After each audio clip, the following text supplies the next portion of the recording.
3 दिन ऐसे रहेंगे, 3 बार ऐसे रहेंगे, 3 तिथियां ऐसी रहेंगी, 3 समय ऐसा रहेगा जिस समय पर तेरे द्वारा निर्मित शूल को भी शिव धारण करेगा और जगत का कल्याण करेगा।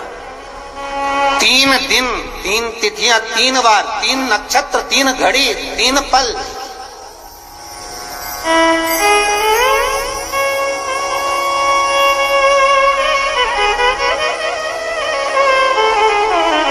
जिसमें बाबा शूल भी धारण करते हैं, और शूल अकेले धारण नहीं करते महाराज।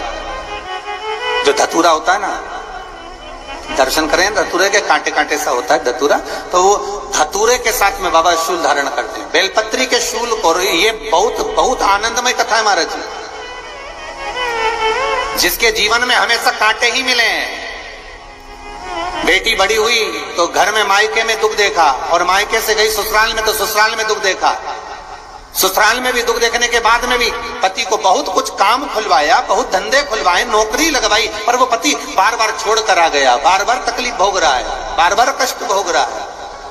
फिर थोड़े दिन काम करता है, थोड़े दिन छूट जाता है, फिर व्यापार में बढ़ता है, फिर छूट जाता है, फिर कोई दुकान खुल गई, थोड़े दिन अच्छी चली, फिर वापस वहीं घर पर आकर बैठ गया। अर्थात उसके जीवन में वो शूलता चल रही है। तो बाबा देवाधिदेव महादेव कहते हैं, ये 3 घड़ी, 3 पल, 3 नक्षत्र, 3 समय, 3 दिन में जो शूल मुझे समर्पित करता है, उसके जीवन से मैं शूल हटा देता हूं। वो 3 दिन लिखे स्कंद पुराण।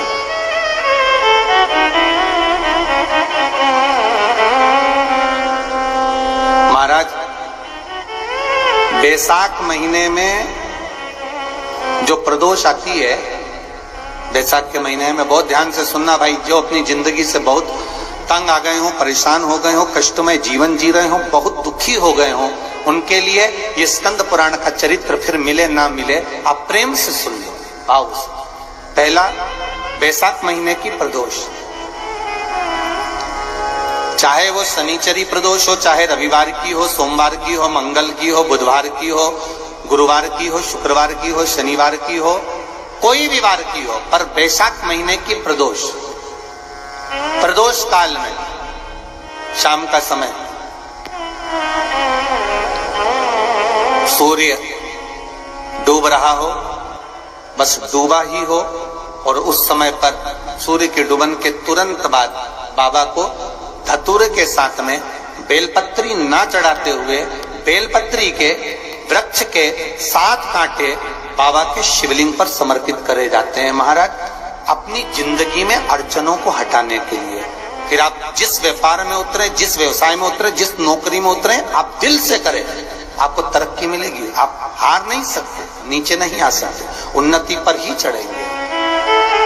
एक वैशाख मास की प्रदोष। दूसरा, शिवरात्रि के दिन मध्याह्न का समय महाराज,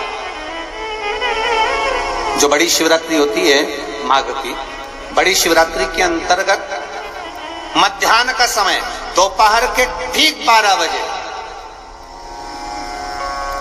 चाहे फिर वो कोई भी दिन हो महाराज, शिवरात्रि जिस दिन पड़ रही हो,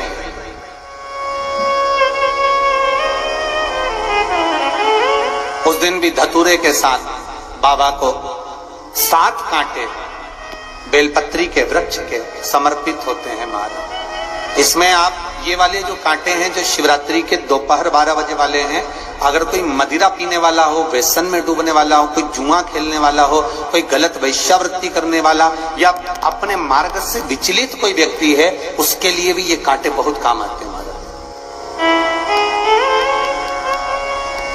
दूसरा, पार्वती, तेरे द्वारा, तेरे नयन अश्रु से जो प्रगटा हुआ बेल का वृक्ष है, द्वितीय शूल मैं वहां धारण करता हूं, तृतीय शूल, तीसरा शूल जो वर्णन करा गया महाराज। भगवान श्रावण के महीने में जो भी दूसरा सोमवार पड़े, जो भी पड़े, श्रावण के महीने का दूसरा सोमवार, आप सबको पहले भी श्रावण के महीने में जो कथा कही उसका व्याख्यान वर्णन करा कि श्रावण का महीने का महत्व क्या है, वो भी आपको ऑनलाइन कथा में आप लोग सुन चुके हैं, लाइव कथा में श्रावण का पूरा महत्व बताया था कि श्रावण के महीने में शंकर भगवान को पूरा लेखा जोखा का भार प्रदान किया गया था। दूसरा सोमवार, श्रावण के महीने का जो दूसरा सोमवार होता है, उस दूसरे सोमवार में रात्रि के समय पर, अर्थात शास्त्र अब घड़ी और पल का स्मरण करेंगे तो रात्रि के बजेंगे 10 से 12 बजे, महाराज 10 से 12 के बीच में धतूरे के साथ बाबा को शूल समर्पित होता है महाराज। ये भी हमारी बाधाओं को, हमारी तकलीफों को, व्यापार व्यवसाय के लिए, नौकरी सर्विस के लिए, बहुत सारे एग्जाम में आप बैठ लिए, गवर्नमेंट एग्जाम के लिए बैठ लिए, नहीं हो रहा, ये 3 बार मेरे शंकर को बेलपत्री के वृक्ष के शूल समर्पित होते हैं, उसका आनंद पाना और उससे अपने को सुख प्राप्त हो। दोस्तों, ये वीडियो, ये जानकारी आपको कैसी लगी? अगर पसंद आई हो तो चैनल को सब्सक्राइब कीजिए, वीडियो को लाइक कीजिए और कमेंट में श्री शिवाय नमस्तुभ्यम अवश्य लिखिए। धन्यवाद।